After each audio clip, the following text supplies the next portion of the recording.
Hello guys, welcome back to another video. Today we are going to be looking at another potential tropical threat as well as winter storms and upcoming severe weather. So yeah, a lot of stuff is going to be going on over the next coming days and weeks. So without further ado, let's get started. So really, we're going to start with the tropical threat. So potential tropical cyclone 22 was designated by the National Hurricane Center earlier today in the Western Caribbean. And it's going to start causing heavy rain and stuff over the Caribbean islands. So it's like Jamaica and Cuba and Haiti and places like that. So we're going to get to the cone here. And we do see, as of 7 p.m. Eastern Time, the intermediate advisory, we see it's a little bit off the coast. It's quite a bit off the coast of Honduras, and it's going to be moving north-northeast at 9 miles an hour. And we do have tropical storm watches in effect for Jamaica, Cuba, Bahamas, places like that. And really, the main threat's going to be heavy rain. But we could also see, obviously, some wind threat because there is a tropical storm watch. So, obviously, we're going to have potential tropical storm force conditions, wind, stuff like that. And I'm expecting this to go to warnings later. Probably tomorrow. So, we have a new rainfall graphic, actually. I didn't know they were going to update this, but this looks different. I actually like the look better. But, yeah, off the coast, we could see up to 16 inches or more than that of rain locally. And then the coast of Jamaica, we could see 12 or more inches of rain locally. It's towards Panama as well. I don't know if that's related or not. But also on the coast of Haiti, the west coast of Haiti. So, sorry for my sniffling, by the way, guys. Anyway, moving on.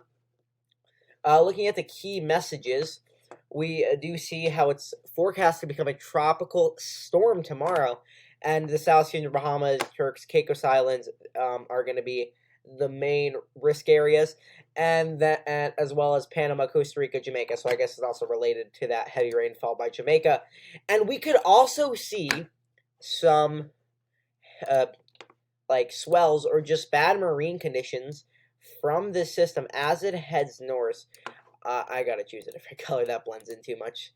But we could see that this system, while it is moving well offshore, we could, due to even though it's probably going to be a smaller effect on the waves, because usually, yeah, sure, there can be large systems way offshore, but they still affect the United States, but those are like major hurricanes. This is only going to be a tropical storm, but because it's a little bit closer than like all of these systems going out to sea, we could potentially see some effects on the coast, the southeastern coast. Probably minor, but we will still have to see. So, moving on from that, we're going to go to the discussion now. And we do see how it's a potential tropical cyclone right now, but it's going to go up to a tropical depression. So it's not just going to be potential anymore. It's supposed to become a full-blown tropical depression in 12 hours' time as of 7 p.m. Eastern Time. And then in 24 hours from 7 p.m. Eastern Time, so tomorrow night, 40 miles an hour, up to 50 miles an hour, and then around day 3, it's going to become post-tropical, where it can still have some minor effects. But that's going to really be it for this tropical system. We do have spaghetti models out and stuff, but we don't really need to look at those as this is a short-term system, and we already have a pretty good idea on where the track's going to be. And also, forgot to mention, it could have some effects on Bermuda. But now to why most of you are watching this, United States. Let's go here. And like, remember guys, I was saying yesterday, we could have some severe weather.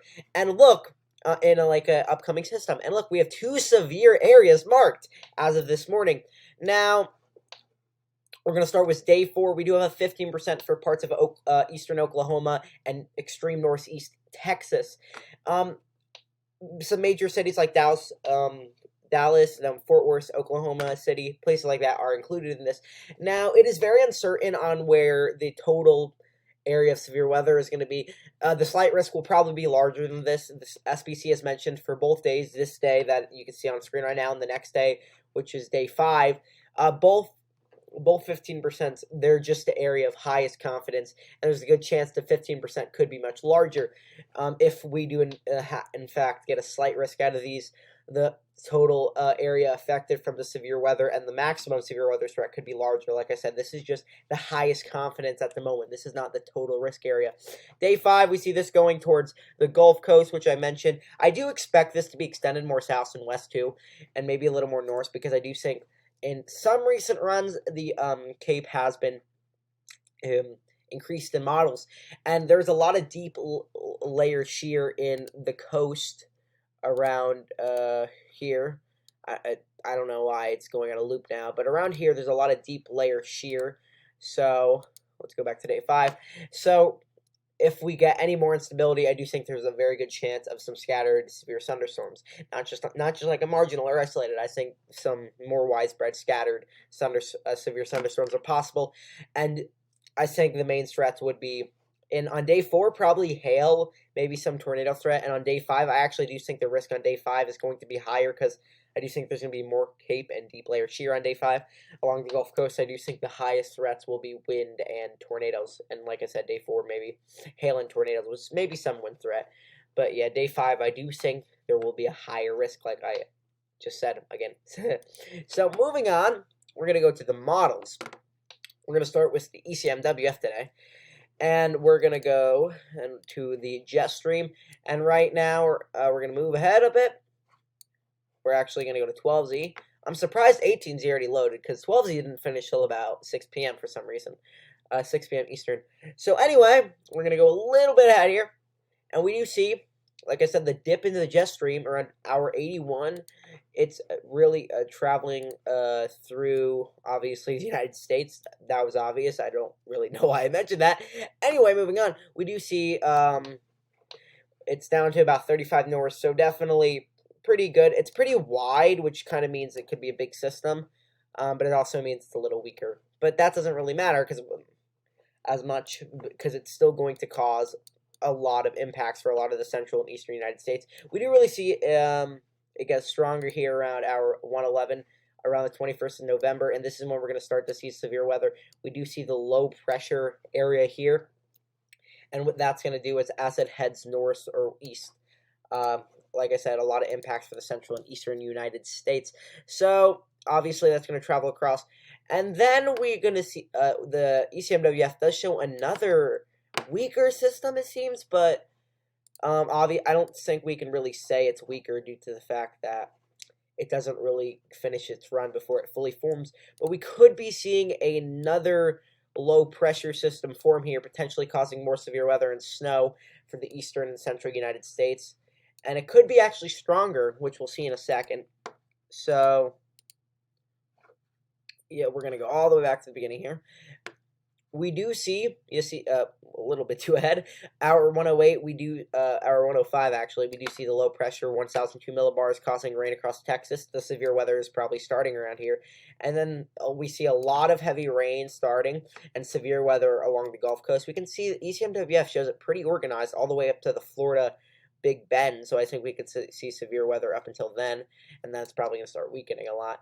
And then we do see some snow across Michigan, parts of Wisconsin, into a little bit of New England. So it does show the snow a little more north this time, but still something. And then hour 240, we do see something starting to form.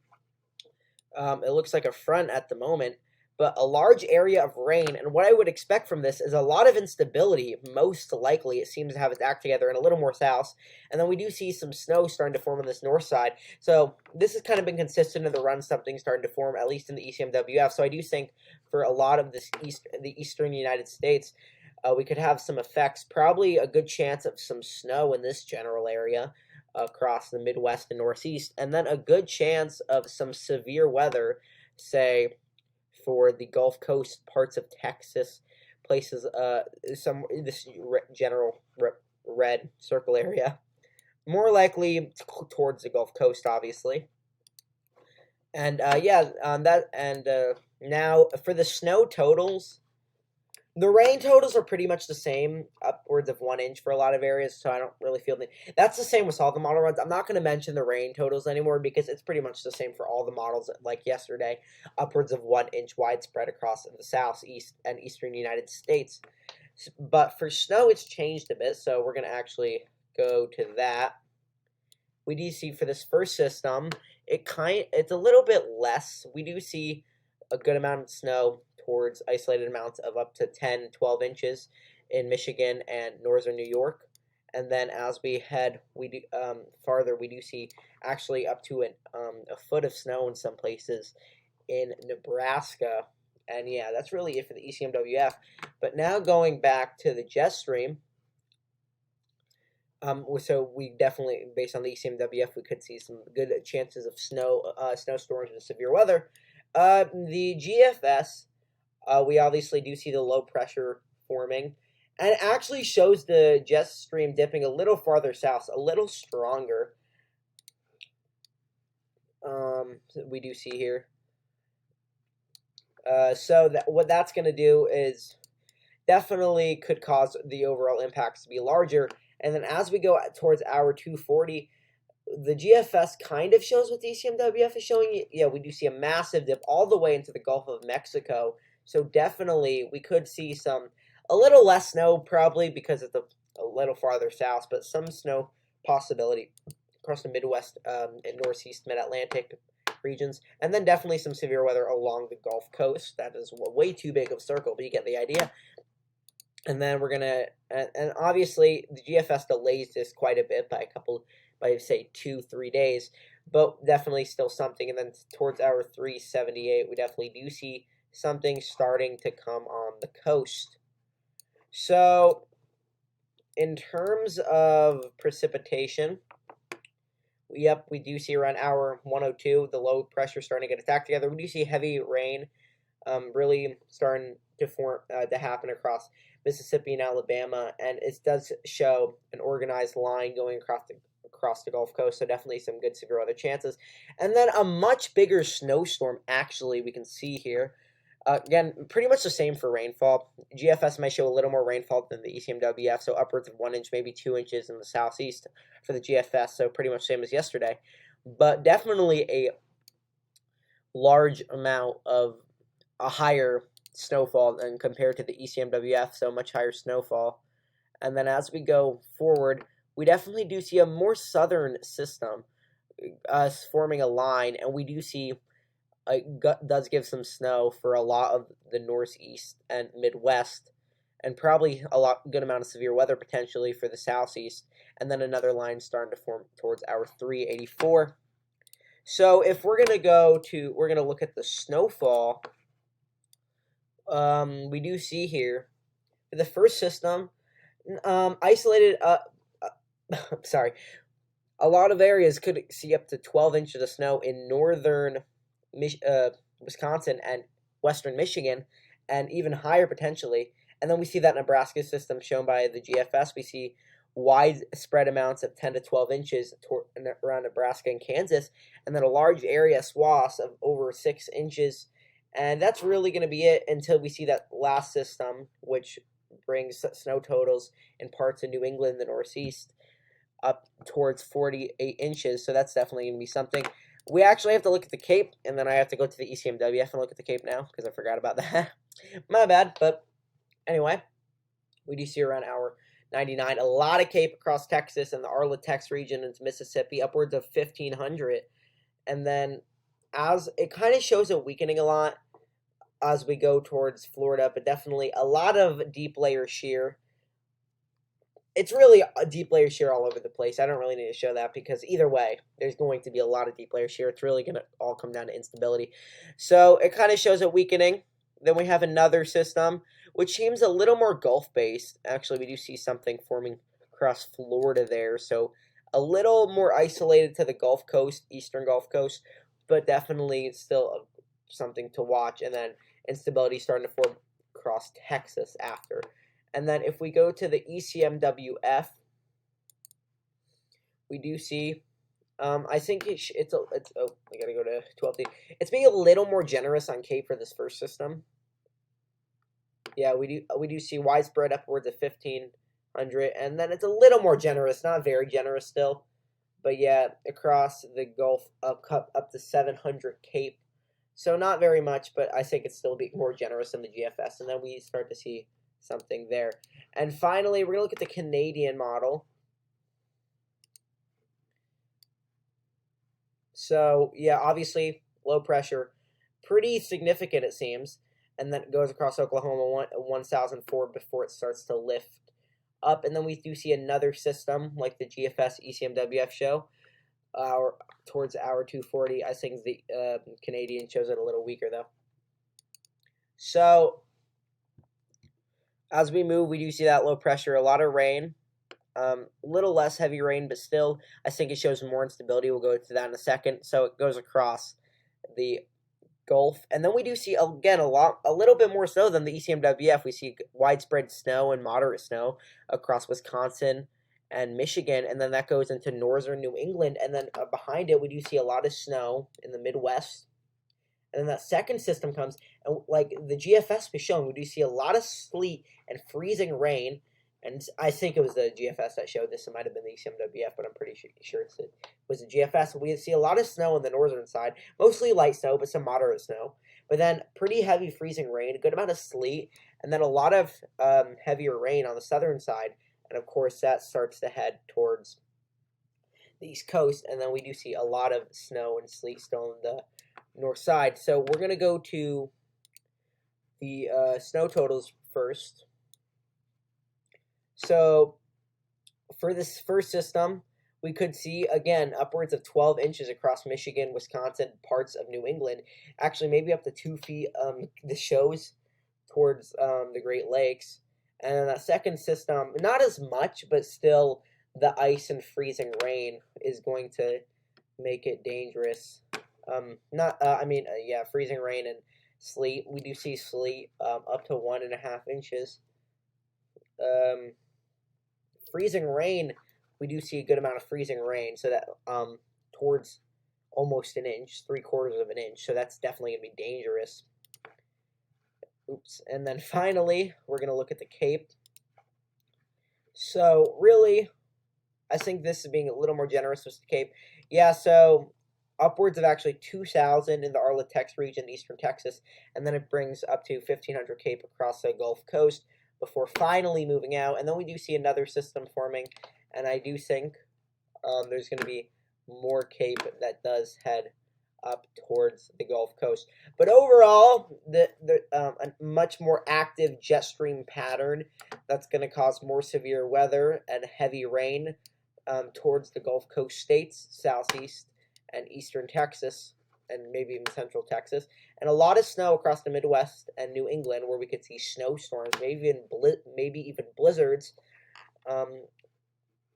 and just a lot of wintry mix around here.